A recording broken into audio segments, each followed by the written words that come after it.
Well, as always, welcome everyone to our Friday morning time together. And this morning, I've picked to talk about an age-old question, how to be happy. I can't claim that I will be able to answer the question, but the Buddha has a lot to say. I'll start with a quote from Sigmund Freud from his interpretation of dreams that he published in 1899, where he talked about the best I can do is transform your neurotic misery into normal human unhappiness. And I can promise that the Buddha promises much, much more. The Buddha has so much to say about happiness, and it's linked to living a good life. Ajahn Brahm is a wonderful, wonderful British monk that lives in Australia. And he's in his 70s now. And he's a very, very happy person. And he's done such a brilliant job of bringing the Dhamma to so many people that it's new to them. And he's really big on uh, highlighting the parts of the Buddha's teachings that are designed and are specifically about happiness. So much so that he likes to put the Four Noble Truths in the positive instead of like life is suffering and there's a cause but there is an end to suffering and there's a way to the end of suffering. He flips it. He starts with there's happiness and there's a way to happiness. And then he talks about there's an absence of happiness and there's a cause for that absence of happiness. But it is very beautiful to think of the Four Noble Truths in the positive, that there is happiness and there is a way to happiness. And what we have to deal with is the absence of happiness and understand the causes of that. There's a TED Talk. I've referred to it 2 or 3 times. It's one of the 25 most popular, and it's on how to have a good life. And it's a study from Harvard, and it's longitudinal. It's 80-year-long study, like unheard of. And the fourth investigator, there's now been four. The fourth is also quite old, but he's the one that delivers this TED Talk on what makes a good life. And from reams of data, the world just loves data now, but they've been collecting this for 80 years, and it's real life data from about 150. Of course, they're men because it started in the 30s. But the very strong evidence from this study is relationships. Relationships make for a good life. They make for a life that has meaning and a lot of health and happiness in it. And the Buddha would concur about this, about relationships. And we chanted today this sutta on happiness, this sutta on the highest blessings, where this deva who's like an angel.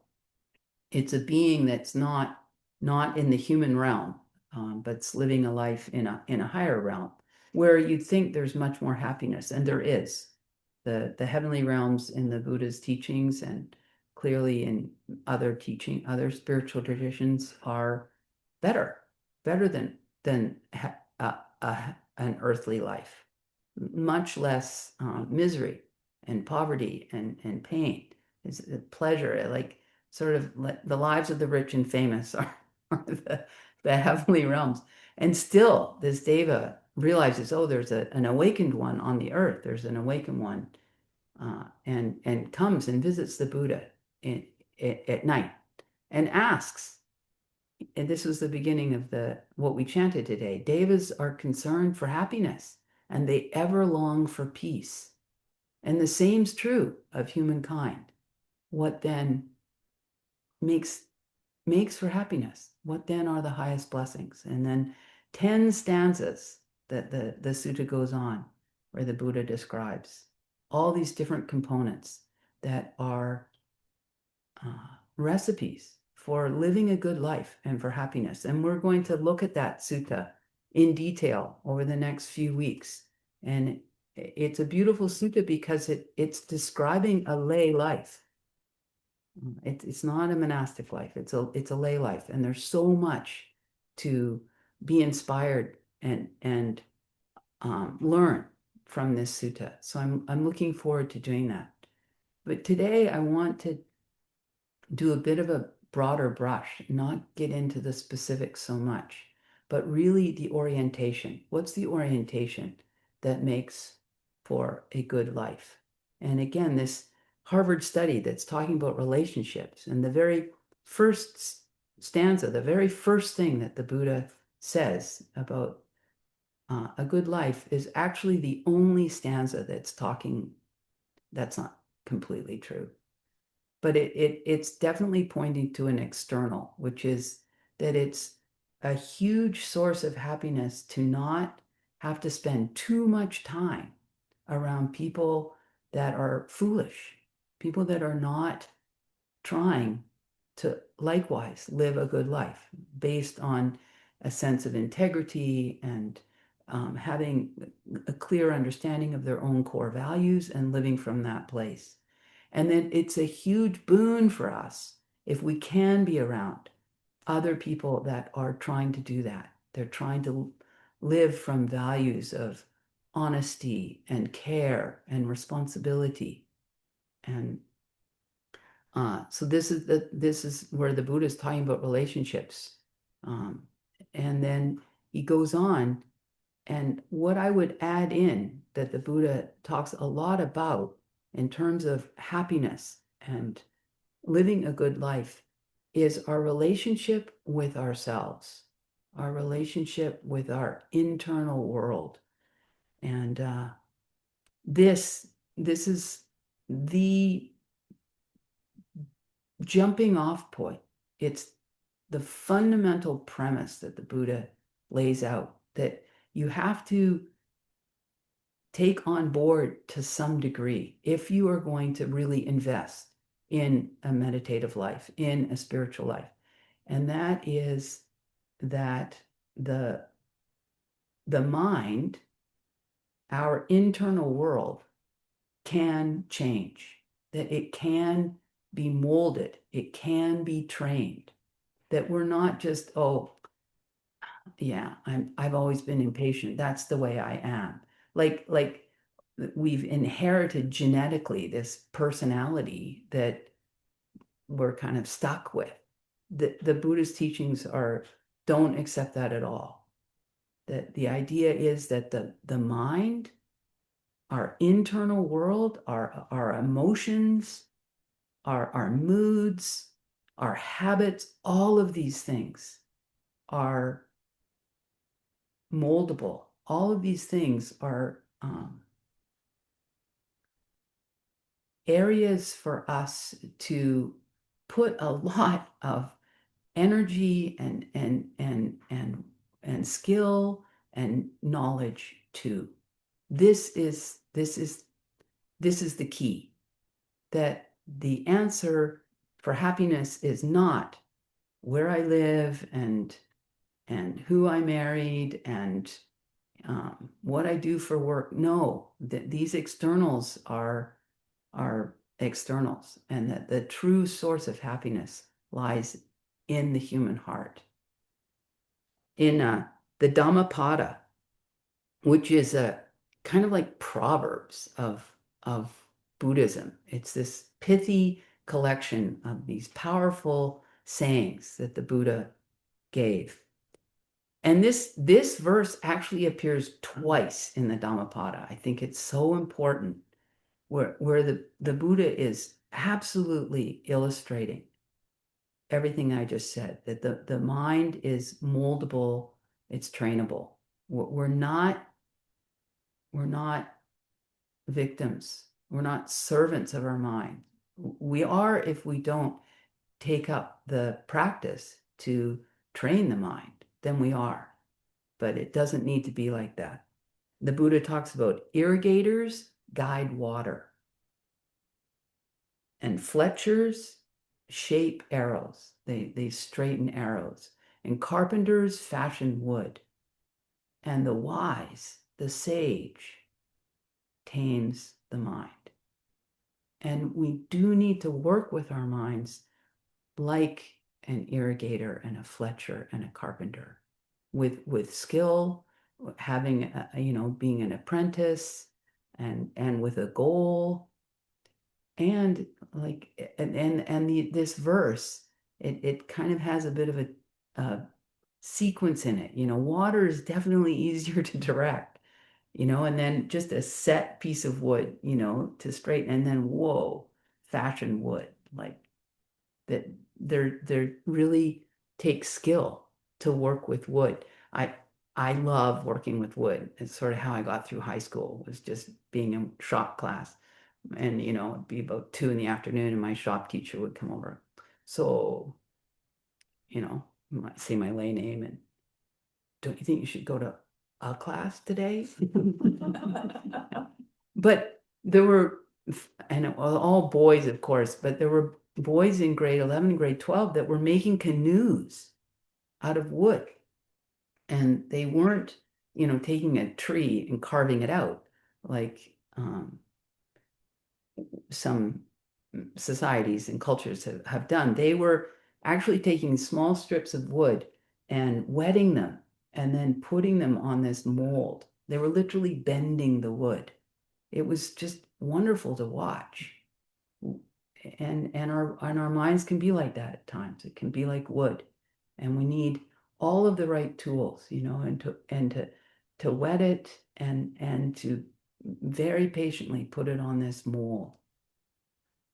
This idea that we can tame our minds, that we can train our minds. This is sort of the beginning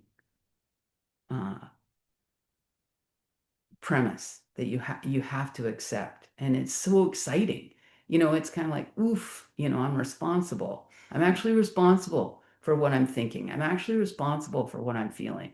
It's not like just genetics and just because that person is so irritating. No, it's actually 100% coming from here, and it's 100% my responsibility, which means that I the solution is 100% within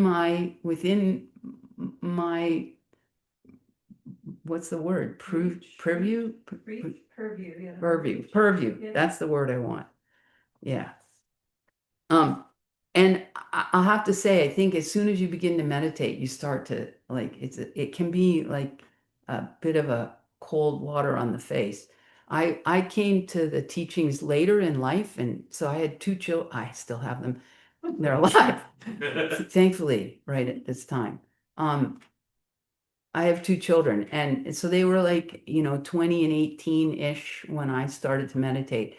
And I was like so excited about meditation. And of course, and my poor children finally like, Mom, I really don't care what the Buddha has to say. But early days, before they were just like nauseated, I actually got my daughter to try meditating for 12 minutes. We set a timer. I gave her a bench, and we were in our living room, and I was so excited. Anyway, the bell goes off, 12 minutes, and my daughter, she's on a bench, and she just falls forward on her face. And as she's going down, she goes, "Oh my God." She lies on her face. She's like, "It's a mess in there. How do I ever get anything done?" And it was very powerful. Like she really did meditate, and she goes, "How do I even finish a sentence?" Like it was just wild in there. And she's 18, bless her heart. But it's true, you take a look in, and it's like, gosh, like, come on, I'm a surgeon and I can't be with my breath for 4 breaths, like it's amazing. What it can be like. But this idea of the inner world, this became really clear to me young. When I was 18, after first year university, I had a summer job where I was caretaking a woman that was quadriplegic, and she had had a brain stem tumor and had had this surgery that went really sideways. I mean, and it's not on the surgery. I think it's just the tumor, the nature of the tumor. So she ended up like paralyzed down one side of her body with feeling, like sensation, and then no sensation down the other side of her body and some ability to move it. It was quite bizarre.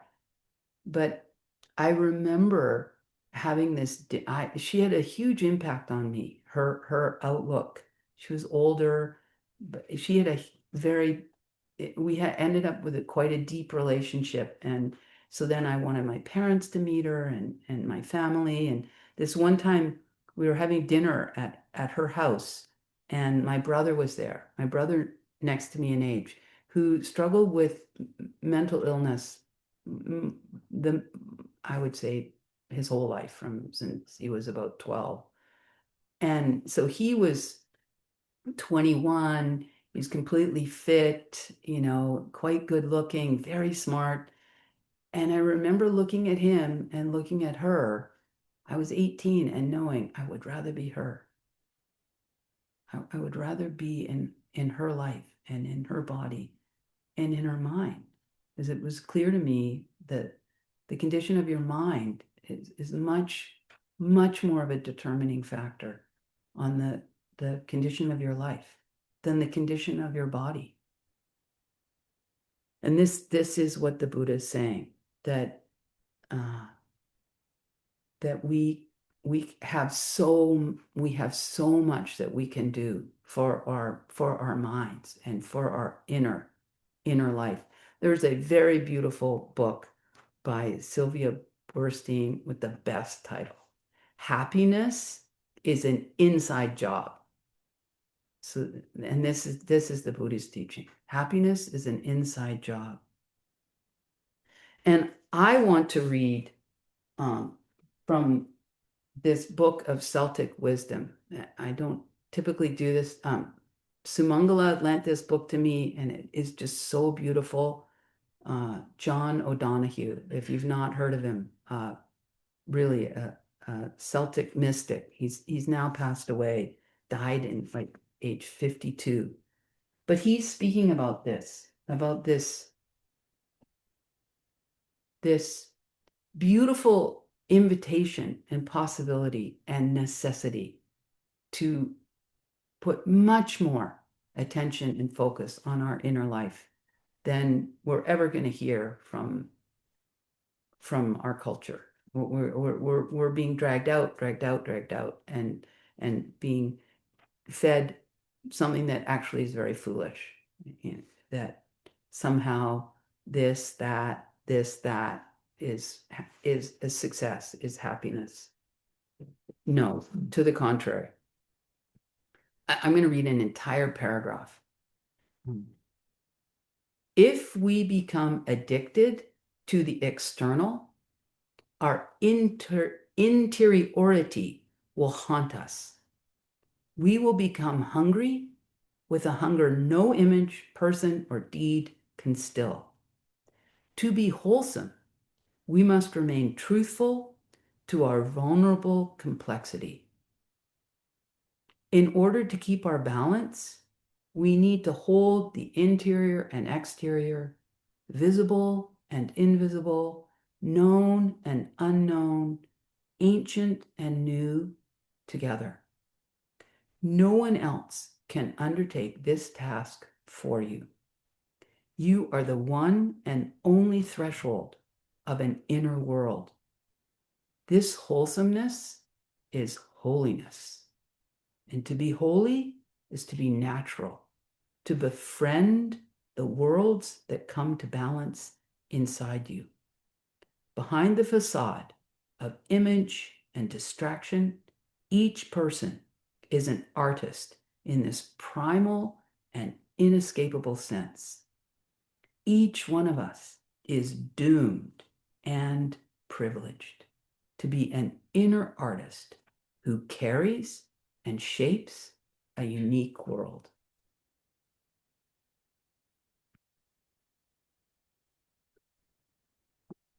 it's hard to talk after John O'Donohue.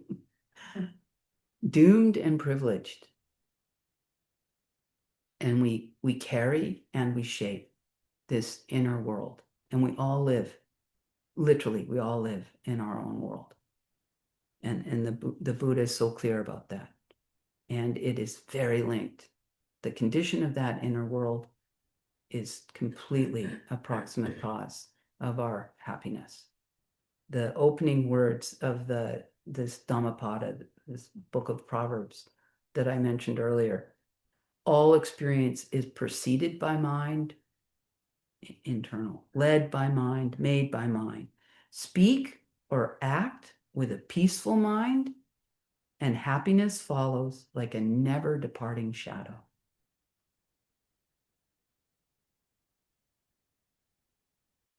I started by saying the Buddha could do much, much better than Freud, of course, and that he has so much to say about happiness. And and I mentioned earlier these two monks in the Clear Mountain community in Seattle, and one of them has compiled many of what the Buddha has to say about happiness, and is entitled the book The Well-Being Cascade. There is this well-being cascade that the Buddha talks about a lot. And this idea of training the mind, taming the mind, very often throughout all of the Buddha's teachings, he talks probably more than anything else. He just describes this gradual training. It's a gradual training. It's a gradual process, bit by bit by bit, drop by drop by drop. And this well-being cascade is describing the sequence that happens. It's part of nature. It just unfolds as you begin to invest time and energy and learning in how to tame this wild mind we all have that's not been tamed. This is not what we learn in school. We don't learn about our inner life and ways to love it, accept it, and work with it. So this well-being cascade, I'll just start with the beginning pieces of it. And then basically that's what we'll look at when we look at the Mangala Sutta, this sutta on happiness, sutta on highest blessings, sutta on living a good life. But to begin with, the well-being cascade begins with ethics. It begins with getting a moral compass. And it's very beautiful in the Buddha's teachings because it's not arbitrary. It's not arbitrary what is right, what is moral, what is good. It's actually obvious and logical. In the Dhammapada, it says all beings, every being, insects included, all beings tremble at violence, all fear death. Seeing others as being like yourself, don't kill and don't cause others to kill. This is the litmus test of what's moral. How do I want to be treated? What do I value? I don't want to be embezzled. I don't want to be lied to. I don't want to be yelled at. I don't want to be, excluded, etc., etc., etc. That's how you figure out what's good, what's moral. I don't want people to steal my stuff. I don't want people to steal my ideas.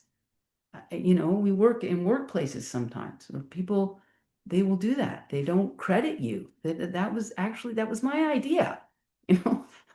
And it doesn't feel good when that happens. So I don't want to do that to someone else. This is the basis of morality. And this is the jumping off point. So that then it's very easy to know what's a good thing to do.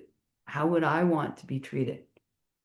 And once we do that and start to be honest about the times that we don't live up to that, the times that I did, you know, speak not well about someone else. We've all had, okay, I won't say we've all had. I've had the experience of being mid-sentence about someone and they walk in the room and oh, this is not okay. I wouldn't have been talking like this if I'd know, da da da da da. Oh, wait, I think they're there. It's like that's not okay. And we know it in our heart. We know what that feels like. It, it's it's not, there are some things definitely that are culturally conditioned for sure. But the real core of morality is just I'm a being, and like all other beings, I don't want this stuff to be done to me, so I'm not going to do it to others. I mean, Jesus says the same, do unto others as you would have them do unto you. And once we embark on really, really daily thinking about morality and trying to live from a place that is as ethical as we can muster at this point in our development, then the very next thing in this well-being cascade is that there's two things that happen. You begin to have much less regret, much less messes to clean up in your life and in your relationships. And this is the first thing, this non-regret that feels so good, this clear conscience. Like I, the outcome was awful, but I behaved really well. I did the best I could. You can't buy that. That's such a good feeling. And then the second thing that comes from that is that this relationship with oneself, you begin to have more confidence and more trust in yourself. Like, and then you become less fearful. You start to know, oh, even if something really terrible happens, which can happen at any moment, any turn, um, I'm gonna be able to figure it out. You start to have that kind of relationship with yourself. Or I know people that can help me figure that out. Or I have the Buddha's teachings at this point. I have this lighthouse. I have some direction. Incredible what this does for your inner world. And then uh, again, your relationship with yourself starts to be more clear and more clean, and then invariably your relationship with others, it trickles out. You're starting to be more truthful inside of yourself. So you start to be more truthful in your relationships and in your communication, and you begin to not be so conflict averse. Conflict's not a terrible thing. Conflict's absolutely necessary. It's part of life. And when we don't have skills to work through conflict, and when we've got a lot of fear, we end up we hem ourselves in, because then, well, like, because there's nowhere to go, because, well, we can't talk about it like that. They might get hurt. Well, you think they're not hurt with you, like being in relationship with them like this? We just don't seem to understand.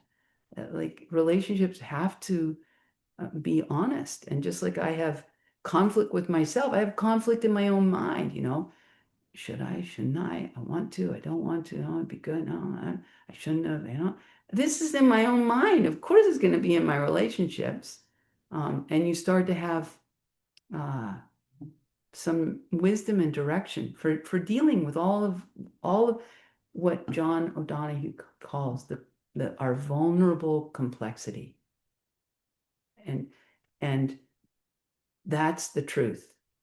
This the Four Noble Truths, this vulnerable complexity. And we try and contort and not have vulnerability, and we try and deny and not have the complexity. They're both there.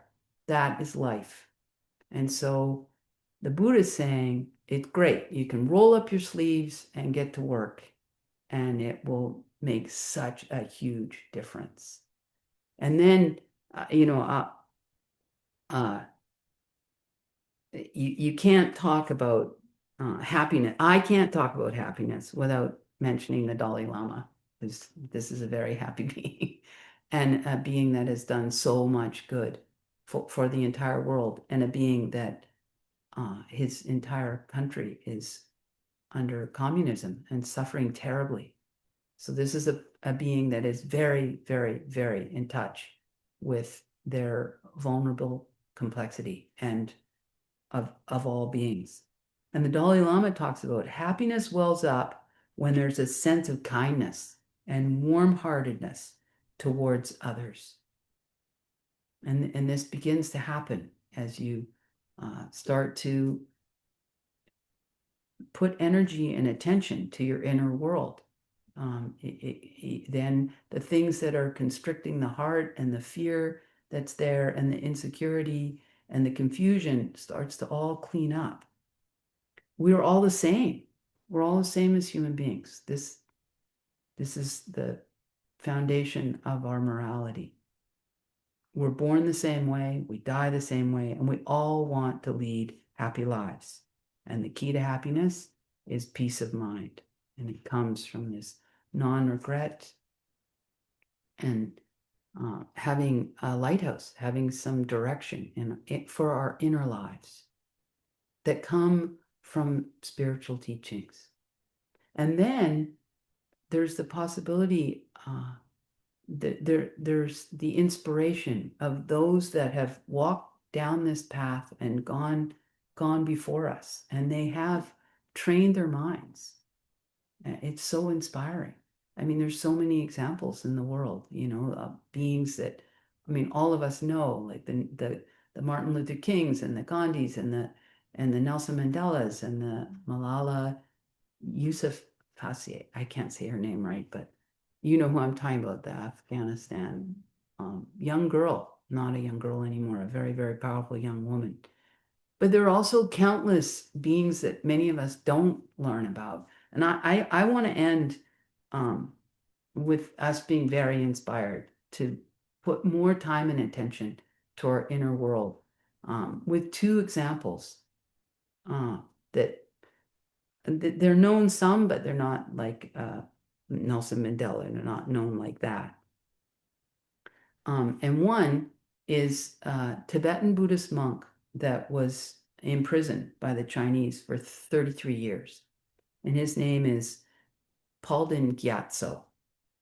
And following his Palden's release from prison in 1995, the Tibetan underground smuggled him out of the country along perilous escape routes over the Himalayas.